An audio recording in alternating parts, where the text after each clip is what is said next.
So like I always stick my head out and hey, what's up, man?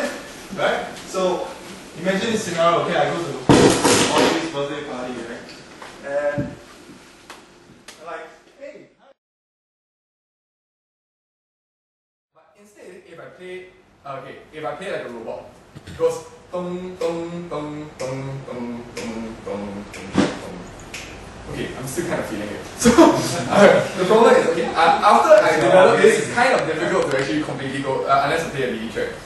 But what happens is that after I discovered this, then I went and researched regarding all the great musicians. What did they do? I mean, at the end of the day, the most important thing is what did the greats do? Because if we want to be great musicians ourselves, we have to understand where they came from. Very often it's because of the fact that when we phrase, it actually requires us to push away from where the pulse is. Like if I sang, fly me to the moon and let me stay amongst the stars, how many people would be bored to death by the second time? By the time I sing the second time. So, but then what happens is that with phrasing, you're actually forced to push-pull around the thing. It's actually a natural thing for us. It's like 1, 2, 3, 4.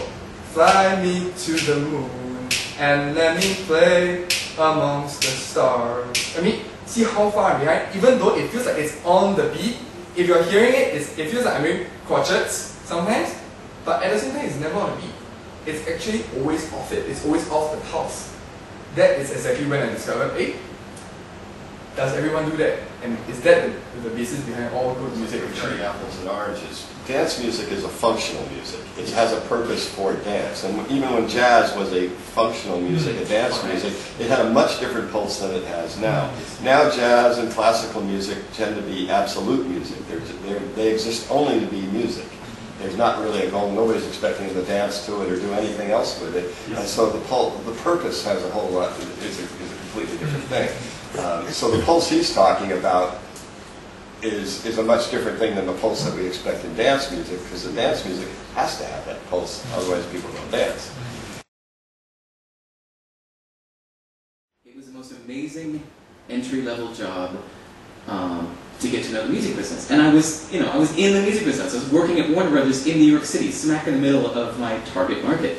And so the lessons I learned there, a couple of the things I wanted to share with you guys, is, when you're outside of the music business, or you want to be a professional musician, you want to, say, get a record deal or get a professional manager or whatever, you often hear this phrase, they say, don't send unsolicited demos.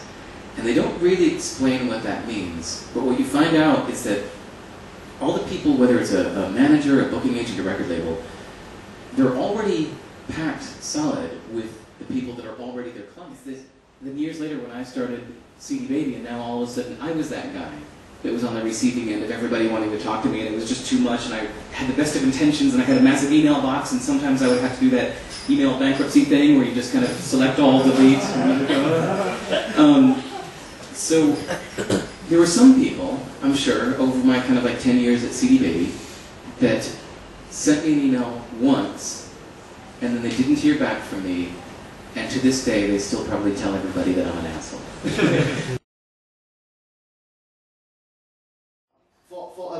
For an event organizer, or for a marketing point, commercial point of view, packaging is very important. We even have, honestly, 60% of the time, people looking at the musician, you look good, you dress well, you look professional, they get you. You play well, you are really one of the top musicians, your music is really cool. However, they don't even consider you because you don't even look good. I believe very strongly that in this realistic commercial world, people, yes, they do appreciate good music, however, they see before they can hear. That's what I found about Singapore, or rather the brands in Singapore. We sell personalized songs, services in terms of crowdsourcing. Okay, if you'd like to know more about how we do, go expressinmusic.com. I will not talk about my business over here too much. So when we do crowdsourcing, we tell them that musicians, or rather singer-songwriters, sound engineers, they compose stingers, they compose jingles for you as a form of audio branding. You can design, you can put up your advertisement anywhere in terms of visually people will be able to see it. However, people will also want to hear about you, hear about your brand. However, this is something that I come across as an obstacle. Very difficult to sell. Very difficult to sell to them this concept of audio branding. That what does your brand sounds like in the initial phase. Now it's much better because we have our own market, let's say with marketing branding consultants agencies and as well as video filmmakers out there. So they understand a bit more of the importance of how audio branding is wherever you're sitting, they just have this equipment shining on, so much shining on you. So only you can listen. Elsewhere, you will not be able to hear a thing. They even did a very interesting experiment whereby they talked to people in the library in the second hand. They was like, oh, who's talking to me? Because the library is very quiet. And only that person is able to hear, because the rest will be looking at their books and they will not hear any voice. Now, I'm not going to make any money out of the short film because I did this for a project. It's a totally separate project. And I did this for a bunch of kids because the project was actually about education. It was teaching. So they're not going to make money. For them, it's a learning experience. But the point is, the music is still needed. Without the music, and I don't know whether I still have the version without the music.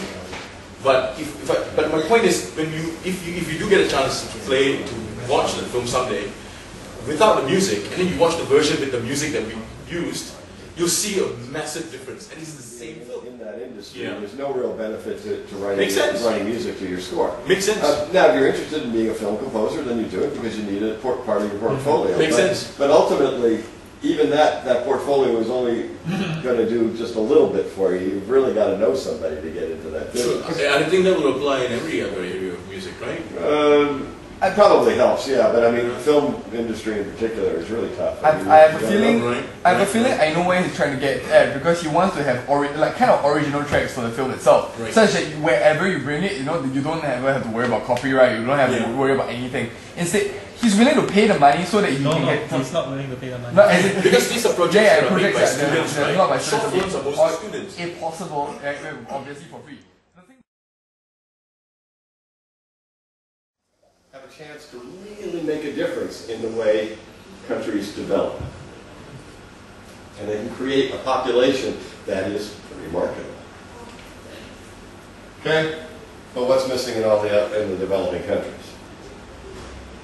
What kind of music education did you have in Singapore 30, 40 years ago? Yeah. Not a lot, though, you know? And this is what's missing in most of these countries. Okay, so the whole point is that I believe that music and technology are a real key to improving education all across the board. It's not just simply about teaching music and teaching education. Now, there's a lot of other reasons to study music. Music makes us human.